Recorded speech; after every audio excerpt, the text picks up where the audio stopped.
प्रस्तुत छ प्रेम बिन्ती।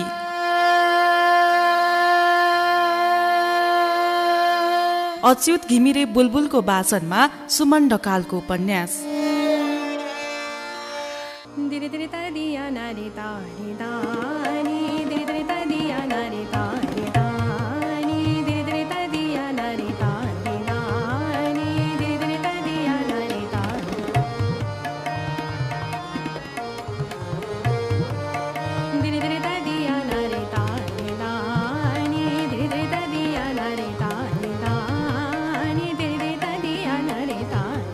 ऐकान्तिक आनन्द दिने चकमन्नतालाई बिथोल्ने गरी मोबाइलको घन्टी बज्यो।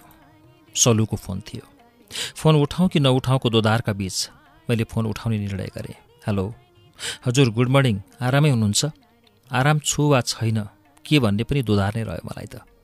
छैन भनौँ भने उसले फेरि के कसो भनेर बेली बिस्तार सुन्न खोज्छे। त्यसैले छोटकरीमा बोलेर टार्ने सोचेँ मैले।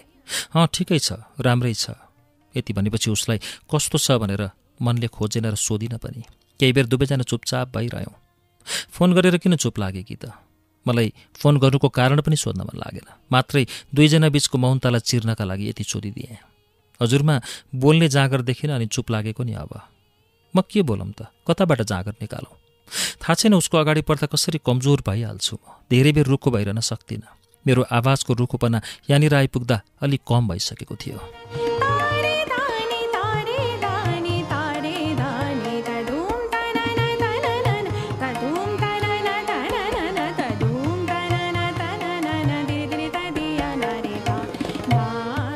कता गए त ती मसँग घन्टौँ गफिने विषयहरू अनि बारम्बार च्याटमा झुन्डिने जाँगर? खै आफै अलग भए। म केही नबोली चुपचाप सुनिरहेँ। केही बेर केही नबोली भनेपछि उसले ती प्रश्नहरूको जवाफ खोजिरहेकी छे भन्ने बुझेँ। जोस जाँगर सबै खोज्ने आफै र पनि थाहा नपाएजे गर्छौ है? आफै भने को? उसले सोधी। तिमी अरू को हुन्छ? म कसरी? उसले सोधी। म कसरी भनौँ? निदाएकालाई पो बिउजाउन सजिलो हुन्छ। निदाएको नाटक गर्नेलाई कसरी बिउजाउन सकिन्छ? के भन्न खोज्दै हुनुहुन्छ? प्रश्न भन्नुहोस् न, किन घुमाइ फिराइ नि? ऊ पनि झर्की। यति बेला एउटै कुरा एउटै मान्छेलाई कति पटक भन्ने मैले? मेरो बारम्बारको भनाइ यति हो कि म तिमीलाई प्रेम गर्छु।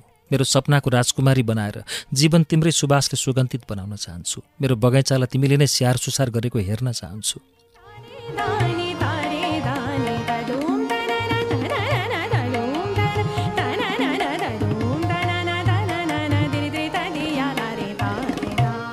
मेरो एकहोरो बरबराहट चुपचाप सुनिरहेकी सलुले आफ्नो प्रतिक्रिया एउटै वाक्यमा टुङ्गाई। तपाईँमा अझै त्यो भ्रमले छोडेको छैन है? र उसले फोन काटिदिए।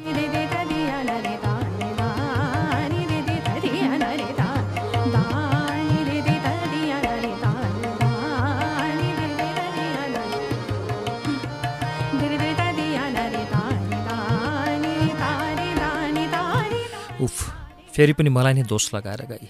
भने कि म भ्रममा छु। चतुर बिरालाले आफ्नो शिकार मुसोलाई तडपाएको जस्तो तडपाई शिथिल गराइरहेछ सलुले मलाई। ऊ यो बुझ्दी हो कि बुझ्दिन? यसो गरिरहँदा म पटक पटक आफैमा सकिँदै गइरहेको छु। फोन काटिदिएपछि आज त यस्तो लाग्यो सलु चञ्चल आँखा भएकी त्यो क्रूर बिरालो हो जसको ज्यान सलक्क परेको छ। सुन्दर देखिने तर चिथोर्ने नङ्ग्रा भएको बिरालो जसले आफ्ना विभिन्न रङ्गहरू देखाएर अरूलाई आकर्षण गर्छ। मुसो भएर बिरालोसँग जीवन जिउने रहर गर्नु सायद मैभित्र अज्ञान थियो। त्यही अज्ञानताको शिकार भएँ म। मिथ्या संसारभित्र बाँचिरहेको मुसाले कसरी जानोस् ऊ आफै बिरालोको शिकार कतिखेर हुन्छ भनेर। अब भने मलाई सलुसँग जीवन जिउने फुस्रो रहरको सट्टा बरु ऊबाट टाढा टाढा भाग्न मन लाग्यो। विवश म भागेर जाने ठाउँ कहीँ भेटाउन सकिनँ जहाँ सलुको यादले नसताओस्।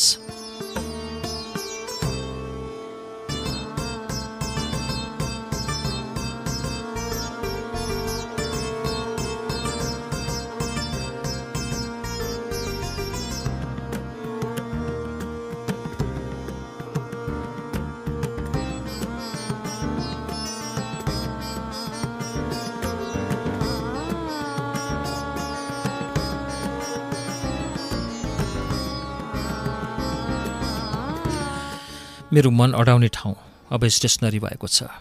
नियमित नगए पनि म अलि दिनको अन्तरालमा त्यहाँ पुगिरहन्छु। तनाव बढेपछि म आउने गरेको सायद सपना मिसबाट पनि छिपेको छैन। आज पनि सरासर गएर स्टेसनरीको सोकेससँगै रहेको ठाउँमा बस्ने बित्तिकै सपना मिसको अनुहारमा मेरो मनोविज्ञान पढिसकेको भाग छर्लङ्ग देखिन्थ्यो। पढिरहेको पत्रिकाबाट आफ्नो नजर हटाउँदै सोध्नुभयो, के छ खबर? निकेपछि आउनुभयो नि त? ठिकै, राम्रै छ भनौँ मिस। यो मास्टरलाई के हुन्छ?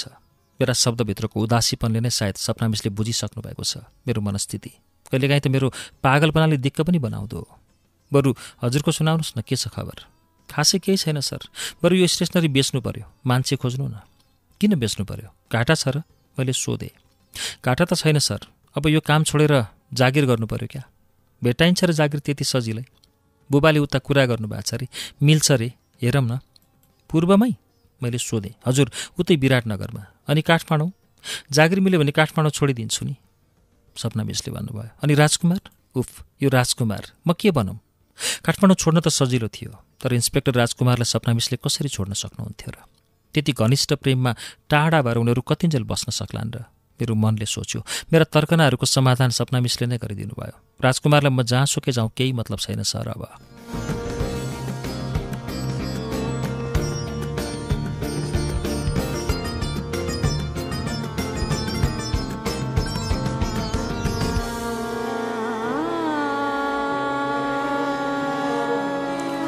सपना मिसका कुराले म झस्सङ्ग भएँ। शङ्काले फेरि लङ्का जलायो चाहिँ लाग्यो। किन? के भएर मिस फेरि तपाईँहरू बीच? होइन, केही भएको छैन, उहाँले टार्न खोज्नुभयो। यति टाढा भएर कसरी बस्न सक्नुहुन्छ त? ऊ आफै टाढा भइसक्यो त म कसरी नजिक बस्छौँ उसको? के उसको पनि सरुवा भयो? मैले सोधेँ। भयो। कहाँ? कुन ठाउँमा सरुवा भयो मिस? थाहा छैन। उसको सरुवा भएको त्यो ठाउँ कस्तो छ अनि त्यो फुल कस्तो छ? झर्को लाग्दो बोलीमा सपना मिसले यति भन्नुभयो। मैले तात्पर्य केही बुझिनँ। सोधेँ, मिस किन कुरा घुमाउँदै हुनुहुन्छ? भन्नु न, भएको चाहिँ के हो? आखिर राजकुमार पनि एउटा भमरो न हो सर, एउटै फुलमा बस्छ भन्ने के छ र?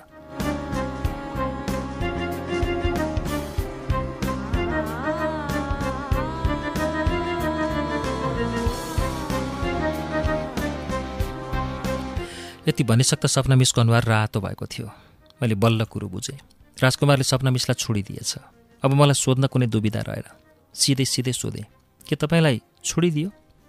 छाडिदिनुहोस् सर, अब जे भयो राम्रै भयो भन्नुपर्छ। बरु छिट्टै स्टेसनरीको लागि मान्छे खोज्नु। अनि इन्स्टिच्युट तपाईँको जिम्मा सर।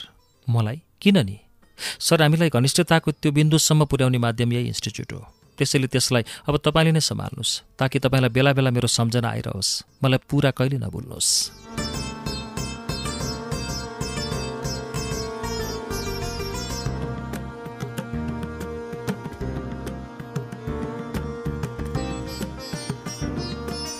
यति बेलासम्म सपना मिस आफ्नो वियोगको पीडा भावबाट बाहिर आइसक्नु भएको आवाज थियो उहाँको कुरा सँगसँगै म पनि क्रमशः रमाइलो र खुसी हुँदै गइरहेको थिएँ। यद्यपि सपना मिसले सदाका लागि काठमाडौँ छोड्दै हुनुहुन्छ भन्ने सुनेर मन खल्लो लागिरहेको थियो। मलाई पनि सम्झनामा तडपाउनुहुन्छ मिस। सम्झनाको चिनो यति ठुलो इन्स्टिच्युट नै मेरो लागि छोडेर मेरो लागि सम्झने माध्यम यो हुने भयो। तपाईँले सम्झनाका लागि के लैजानुहुन्छ नि? म त उता बाबा मामुसँग रहन्छु, अनि नयाँ जागिर पनि सम्झिने मौका नै हुँदैन होला। निष्ठुरी मिस, कतिसम्म सक्ने है? साँच्चै जागिर हुने पक्का हो र? मैले सोधेँ। हो, बुबाले त्यसै भनेर बोलाउनु भएको हो।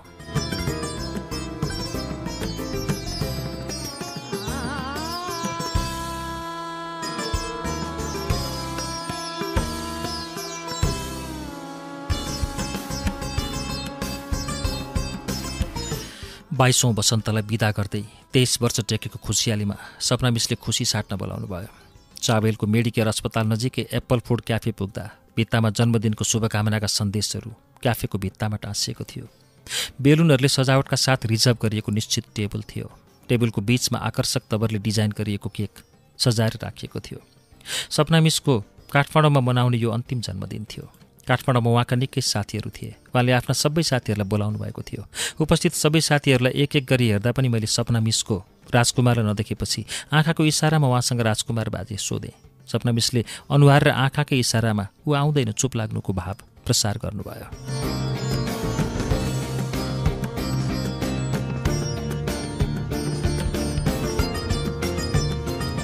उपस्थित सबै 101 सजिएर आएका छन्। मन नलागे पनि मेरा नजरहरू भने एउटै मान्छेको प्रतीक्षा गरिरहन्छ। त्यही चिर परिचित 5 फिट उचाइमा रहेको पातलो शरीरलाई सुहाउने किसिमले उठेका छाती, कालो स्ट्रेट गरिएको कपाल, ठुला अग्ला हिलमा ठाँटिएकी सलुको आगमन हुने बित्तिकै म भित्र उसै गरी लोभको भावना जागृत हुन्छ। बाघले चाहिँ त्यो कोमल शरीरलाई झम्टिएर प्रत्येक अङ्ग टोकिदिउँ जस्तो वा कुनै सुन्दर गुडियालाई आफ्ना काखमा लिएर खेलाए जस्तो खेलाइरहँ भन्ने भावनाले म छटपट्टिरहन्छु। पटक पटक नजरहरू जुदिरहँदा उप्रतिको असीम प्रेम मेरा आँखाहरूबाट छिप्दैनन्। जवाफमा ऊ लजाए चाहिँ भाव देखाउँदै झनै भुतुक्क पार्छे।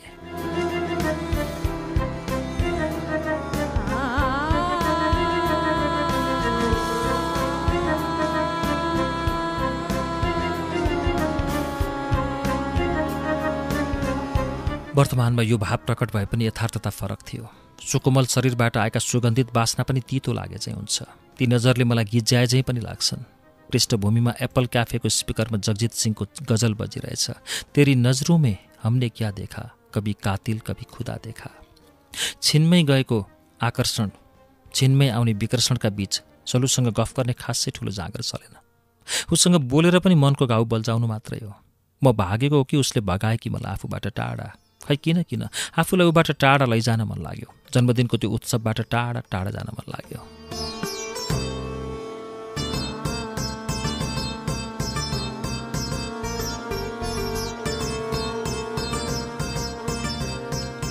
केक काट्ने कार्य सुरु भयो। जीवनभरि सपनामिसको सम्झनामा रहिरहँ भन्ने विचारले कति उपहारहरू सोच्दा पनि विशेष केही पाउन नसकेपछि उहाँसँग बसेर खिचेको एउटा फोटोलाई आकर्षक फ्रेममा राखेर सम्झनाको चिनोका रूपमा उपहार ल्याएको थिएँ। जन्मदिनको शुभकामनाका साथ तपाईँले यसले सधैँ मेरो झझलको दिइरहोस् भन्दै उहाँको हातमा राखिदिए। सलुको उपस्थितिले त्यसै रन्थनिएका मेरा पाइलाहरू त्यसपछि सरासर कोठातिर आनिए।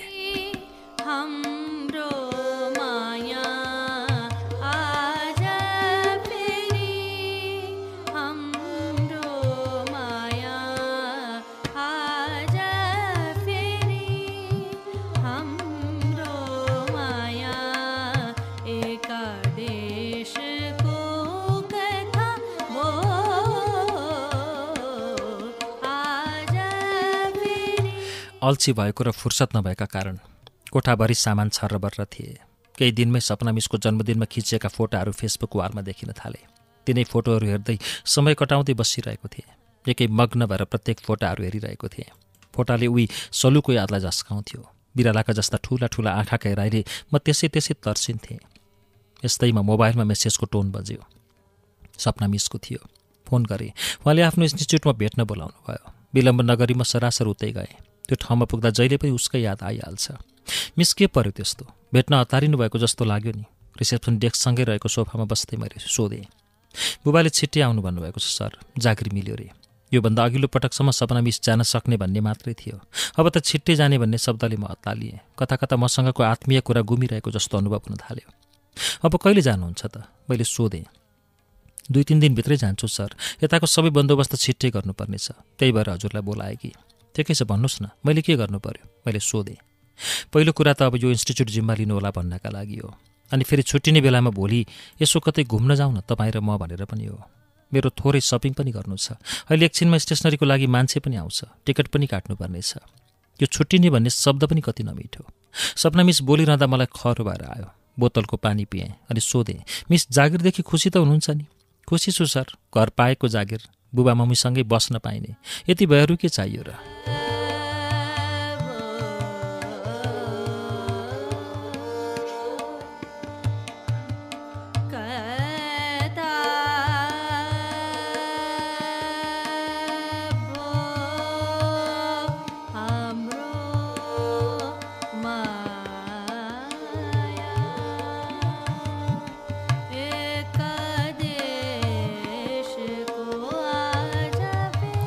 भोलिपल्ट बिहान खाना खाइसकेर सपनामिसलाई फोन गरेँ। गोदावरी घुम्न जाने कुरा भयो। गोदावरी पुगेर डुल्दै गर्दा हामी दुवैसँग गफ गर्ने खासै शब्दहरू थिएनन्। चुपचाप थियौँ। भावनाहरू एक आपसमा साटिएका थिए। एकअर्काका सहारा चाहिँ भएका थियौँ हामी अहिलेसम्म। तर अब छुट्टिँदै थियौँ। भेट केका लागि भएको थियो?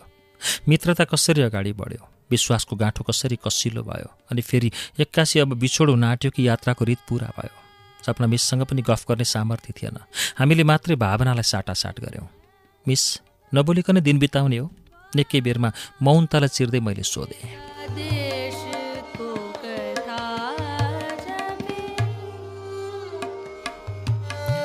बोल्नलाई शब्दले साथ दिइरहेका छैनन् सर आज। कता भागे आज शब्दहरू। जवाफमा सपना मिसले यति मात्रै भन्नुभयो, उहाँमा पनि उदासीपन थियो। कारण यति हो, भोलि उहाँले काठमाडौँ छाड्दै हुनुहुन्छ। मलाई के भएको थियो पनि म किटेर भन्न सक्दिनँ, तर जे भएको थियो जीवनमा कहिल्यै त्यस्तो भएको थिएन। सपना मिस भोलिदेखि काठमाडौँमा हुनुहुन्न। आज यति व्यथा नै प्रशस्त थियो मेरा लागि उदास हुन।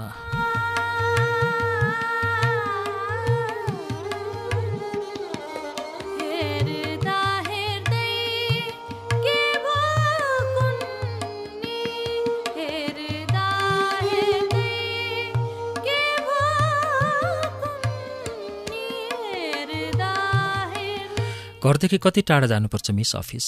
वार्तालापको सिलसिला जोड्न मैले सोधेँ। 10-15 मिनट जति।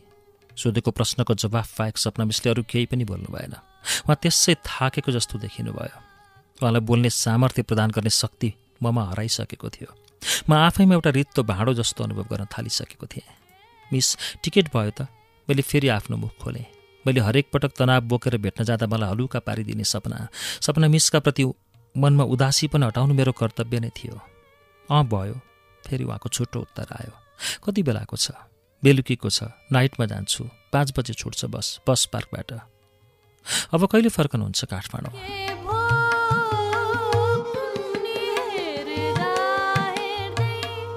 अघिदेखि पाकिरहेकी सपना मिसका लागि यो प्रश्नले झन् गम्भीर बनाइदियो। उहाँको मलिन अनुहार पिलपिलाउन थाल्यो। ओठहरू काँपेका जस्ता देखिए। एक्कासी सपना मिस मेरो अँगालोमा बेरिन आइपुग्नु भयो।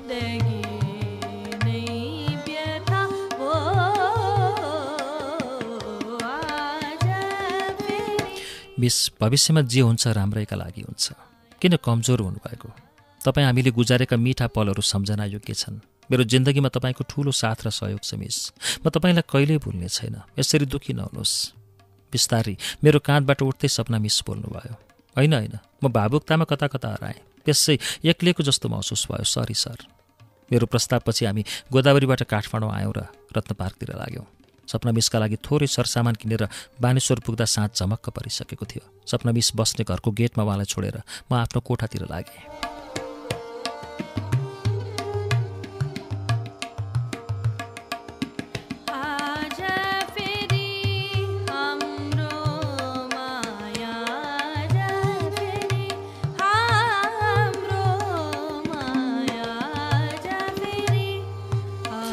सपना मिससँग अब भेट हुँदैन।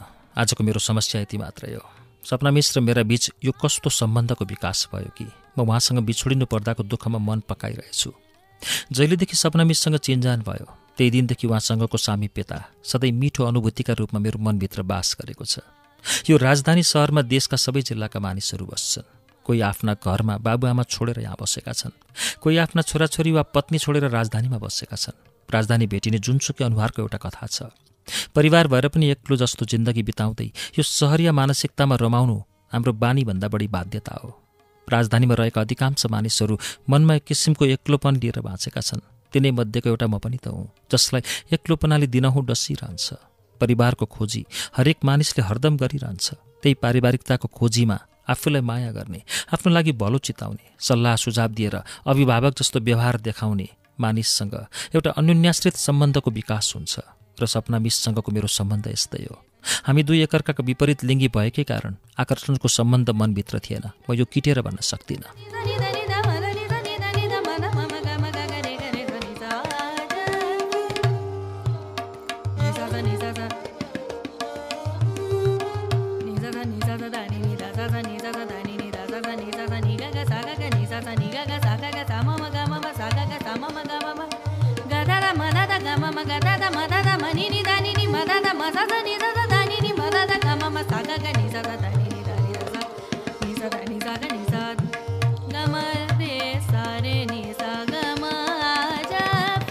भद्रगोल कोठा, भद्रगोले दैनिकी अनि भद्रगोल भावना बीच मन बोझिलो भएको छ। लत्थरको बनेको मेरो शरीरलाई खाटमा बिसाउँछु। आज पटक्कै खाना खान मन छैन। खानुपर्छ भन्दै कर गरेर मलाई खाना पस्किदिने पनि को नै छ र? आफै पकाउनु, आफै खानु, एक्लै रमाउनु। राजधानीमा एक्लै बसेकाहरू सबैको अवस्था यस्तै त हो नि। आँखाबाट बिस्तारै धुमिल भएकी सलु र भोलिबाट छुट्टिँदै गरेकी सपना मिससँगका वियोगहरू पालै पालो दिमागमा खेलिरहेछन्। बाटोभरिको सिलिङमिलिङ आवाजहरूबाट यति बेला ऐकान्तिकमा बसिरहँदा आज मलाई बेसरी हराउन मन लागेको छ। दिमागमा लस्कर लागेर आएका विचारहरू पुरै बन्द गरिदिन मन छ। तर कसरी? म शान्तिका साथ निदाउन चाहन्छु। कोही नआओस् मेरो निद्रा बिथोल्न।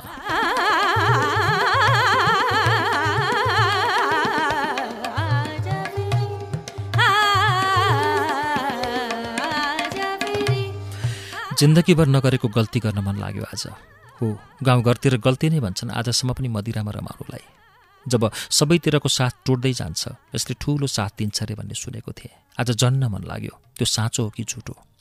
आजसम्म विद्यार्थीहरू पढाउने आदर्शवादी शिक्षक बन्नकै लागि भए पनि कति जमघटहरूमा मदिरा बिना फर्किएको छु। तर आज आफ्नो सबै परिचयहरू बिर्सिन मन छ।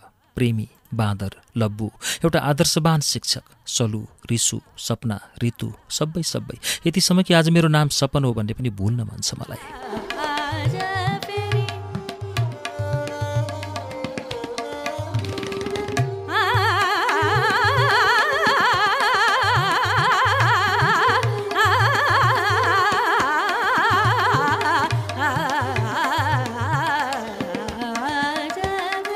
म बाहिर चोकतिर निस्कन्छु।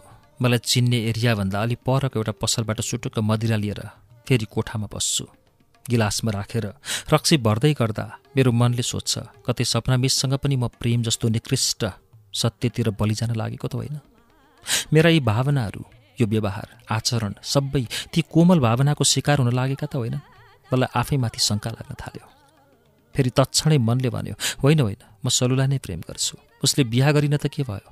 उसको पनि केही मजबुरी थियो होला, जुन मलाई भन्न उसलाई सहज भएन वा भन्न चाहिन। के नभन्नु उसको स्वतन्त्रताभित्र पर्दैन? फेरि प्रेम हुने बित्तिकै बिहासँगै जोडिनुपर्छ भन्ने पनि त के छ र? सलुले नै यो कुरा भनेकी थिए मलाई। विचारहरू जति खेल्छन् मनमा, शरीर उति नै भतभती पोले जस्तो हुन्छ। तिर्खाले व्याप्त जस्तो भएको शरीर, अनि म पानीको सट्टा आज अर्कै कुराले प्यास मेटाइरहेछु।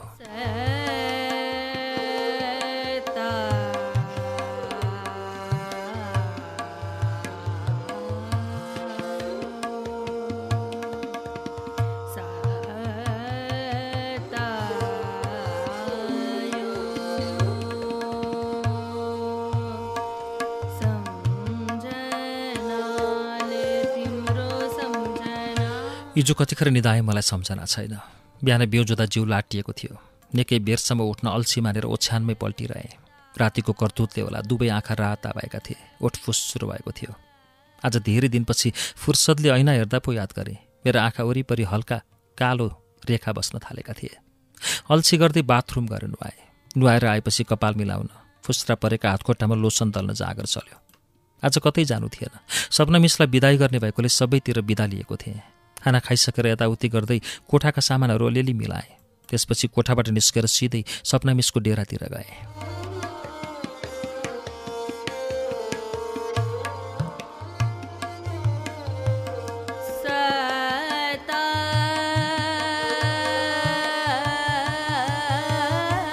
कति छिटो आउनु भएको? सपना मिसको यो प्रश्नको जवाफमा केही पनि भन्न मन लागेन। म हाँसेँ मात्रै। आज एक दिन त सँगै बस्ने, बोल्ने, हेर्ने, अनि किन ढिला गरौँ त? मनमा नै सोचेँ, तर मुखले चाहिँ यसो भन्न मन लागेन। सपना मिसका के कामहरू बाँकी थिए, उहाँ ती काम गर्दै रहनुभयो। म एकटकले उहाँलाई निहालिरहेँ। पहेँलो लामो कुर्ता, चुरीदार सुरुवालमा लगाइएका अग्ला स्यान्डल अनि सेतो सल। साँच्चै यी आँखाले आज सपना मिसलाई झन् सुन्दरी देखिरहेका थिए। सुटकेसमा सबै सामान प्याक भइसकेका थिए। सुटकेस हातमा घिसार्दै ढोकानिर पुगेर एक नजर सबै कोठामा घुमाउनु भयो। भित्तामा मैले जन्मदिनको दिन उपहारमा दिएको हाम्रो फोटोले उहाँलाई बिदाई गरिरहेको जस्तो देखिन्थ्यो। उफ सर, झन्डै बिर्सेँ कि त्यो फोटा झिक्नुहोस् त। आज फोटा बिर्सनु भयो, अब केही दिनमै मलाई पनि बिर्सिनु होला नि। जिस्किए चाहिँ मैले भने। हो त, अब सधैँ सबैलाई सम्झिरहेर के साध्य लाग्ला र? उहाँबाट अनौठो उत्तर सुने। तितो लाग्यो। उहाँको अनुहार हेरेँ, मलिनता लुकेको खुसी। हिजो गोदावरीको जस्तै पिलपिलिन आतुर रुन्चे आँसु भेटेँ। अब यही प्रसङ्गमा अर्को शब्दले सपना मिसलाई व्यङ्ग्य गर्ने हो भने उहाँले थाम्न सक्नुहुने छैन। त्यसैले मैले यो बारेमा अरू केही पनि भनिनँ।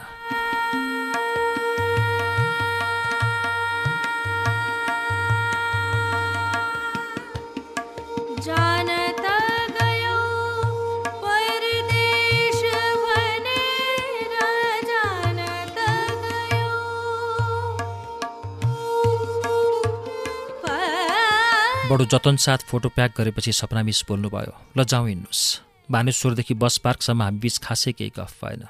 ट्याक्सीबाट ओर्लिएर म सुटकेस घिसार्दै बस चढ्ने ठाउँतिर लागेँ। सपना मिस बाटोका लागि चाहिने ड्राई फ्रुट किन्न थाल्नुभयो। बस छुट्न अझै 1-1.5 घण्टा बाँकी थियो। विद्यार्थी पढाउने सिलसिलामा इन्स्टिच्युटमा भेट भएको हाम्रो। त्यहीँबाट अगाडि बढेको मित्रता बीचमा कसरी प्रगाढ हुँदै गयो सम्झना छैन। आज त्यही इन्स्टिच्युट मलाई हस्तान्तरण गर्ने सम्मको घनिष्ठतामा हामी अगाडि बढिसकेछौँ। मलाई अचेल यी कुराहरू झन् अनौठा लाग्दैछन्। सलुको क्रममा म यति एकोहोरो भएछु कि मैले सपना मिससँगको मित्रतालाई पुरै छायामा राखेको रहेछु। मात्रै माध्यम जस्तो गौण सम्बन्ध। दिमाग पुरै शून्य छ कि अब साँच्चै हामी वियोग बिछोड वा यात्राको दोबाटोमा आइपुगेकै हो त?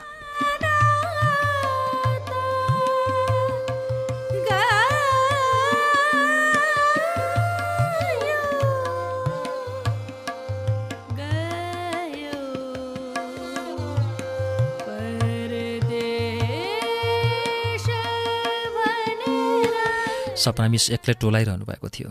मिस किन टोलाउनु भयो? मैले सोधेँ। सर, बोल्ने साहसै आइरहेको छैन मलाई।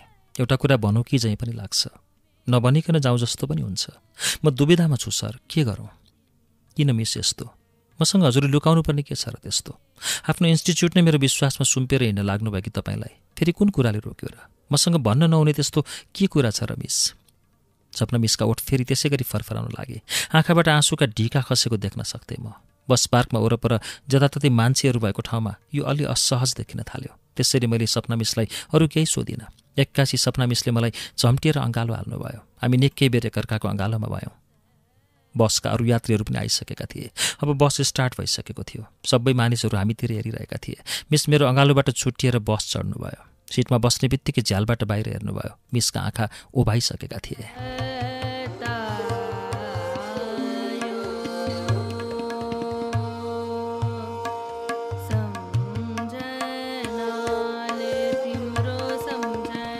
सर, मलाई भुल्नुहोस् नभुल्नुहोस् तपाईँको इच्छा, तर सलुलाई भुल्नुहोस् यो मेरो इच्छा सर।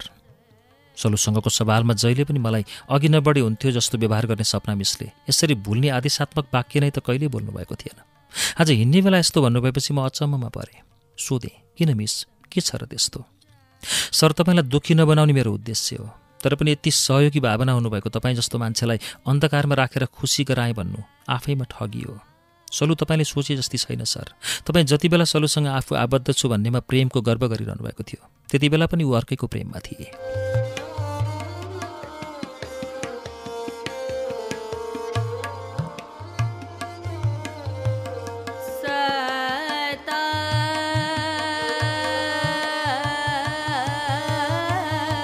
चालकले बस बिस्तारै अगाडि बढाउन थाल्यो। मेरो मन छटपट्टिले बसभन्दा तीव्र भयो। जसलाई म आजसम्म यति चोखो प्रेम गर्दै पटक पटक आफ्नो प्रेम स्वीकार गर्ने बिन्ती गर्दै बसेँ, ऊ अरूसँगकै प्रेममा चुर्लुम्म पो थिए। नियतिले पनि कस्तो परीक्षा लिन्छ मान्छेको। मिस, तपाईँ यो के भन्दै हुनुहुन्छ? किन आजसम्म यो कुरा भन्नु भएन मलाई?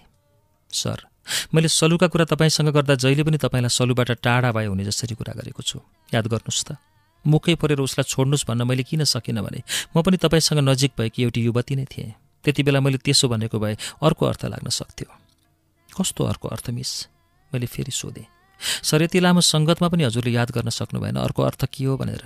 खैर, यसलाई छोड्नुहोस् सर। सलुको प्रेमले हजुरलाई साह्रै एकोहोरो बनायो। यति चाहिँ हजुरलाई बताइदिउँ, अहिले सलुसँगको पुरै सम्पर्क विच्छेद गरेर बसेकी छु म, उसको स्वभावकै कारणले।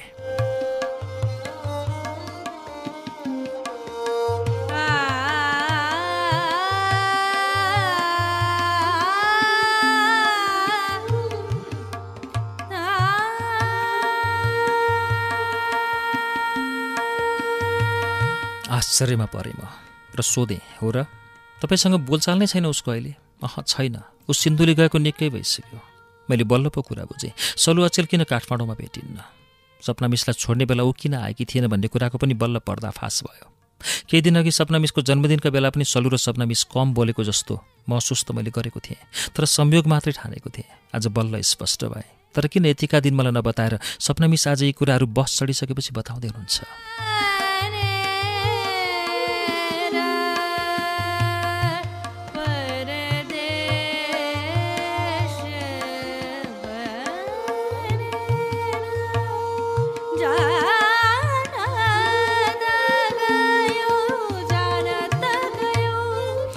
सर, हजुरको मनमा लाग्दो मैले यी सबै कुरा पहिलेदेखि नै थाहा भएर पनि हजुरलाई वा सलुलाई नियन्त्रण गरिनँ। तर वास्तविकता अर्कै हो। हजुर उसको प्रेममा पुरै पागल भइसक्नु भएको थियो। हजुरले उसको प्रेम पाउनका लागि 2 हात जोडेर बिन्ती गरे जस्तै लाग्थ्यो मलाई। हजुरको त्यो प्रेम बिन्तीको स्तरसम्म पुगेपछि सायद प्रेमीलाई बदल्न सकिन्न। त्यसैले हजुरलाई बदल्ने कोसिस नै गरिनँ मैले। बरु सलुलाई धेरै पटक सम्झाउने कोसिस गरेँ। कुन माटोले बनेकी छ त्यो केटी, म आफै पनि छुट्याउन सक्दिनँ सर। हजुरको बहिनीको बिहामा गएर फर्केदेखि नै मसँग उसको सम्बन्ध बिग्रिँदै आएको छ। त्यस रातको घटना देखेपछि मैले उसलाई खुब सम्झाएँ, तर उसले झन् उल्टो बुझी।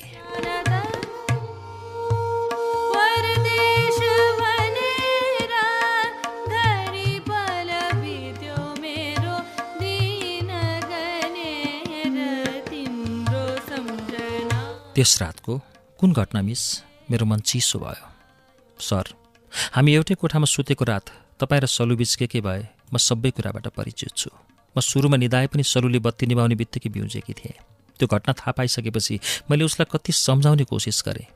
यति नजिक भइसकेपछि त कि सपन सरसँगै बिहा गरिहाल, कि जो छ अर्को उसैसँग घुलमिल भएर बस। सपन सरलाई छोडिदिए। त्यस दिनदेखि म आक्रोशित हुन थालेँ उसका प्रति।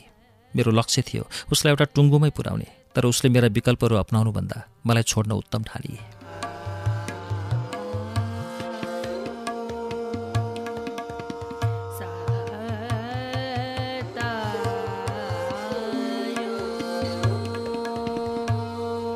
सपना मिसले यी कुराहरू भनिरहँदा मेरा आँखाका डिलभरि आँसु टिलपिल भइरहेका थिए। म निशब्द थिएँ। बस अब बेगले अघि बढ्यो। बिदाईका हात हल्लाउँदै सपना मिस बस पार्कबाट ओझेल पर्नुभयो। मलाई मेरो संसार शून्य भए जस्तो लाग्यो, बिरानो लाग्यो। सपना मिसको नियास्रोले एकदमै सतायो। भर्खरै जन्मेको बालक आफ्नी आमासँग छुट्नुपर्दा जसरी चिच्याउँछ, उसै गरी बस पार्क नै थर्कने गरी चिच्याउन मन लाग्यो सपना मिसको नाम लिएर, तर सब व्यर्थ थियो।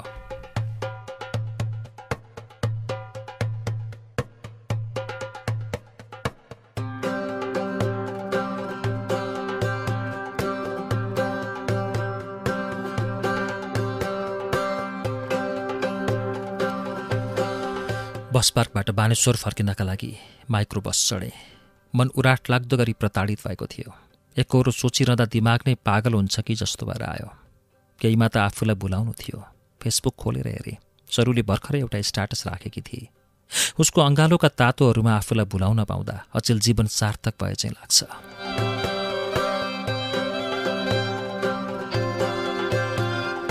उसको यो स्ट्याटस हेर्ने बित्तिकै मैले पनि एउटा स्ट्याटस राखेँ। आजैका मितिबाट मेरो प्रेम बिन्ती सदर हुने सम्भावनाको अन्त्य भएको छ।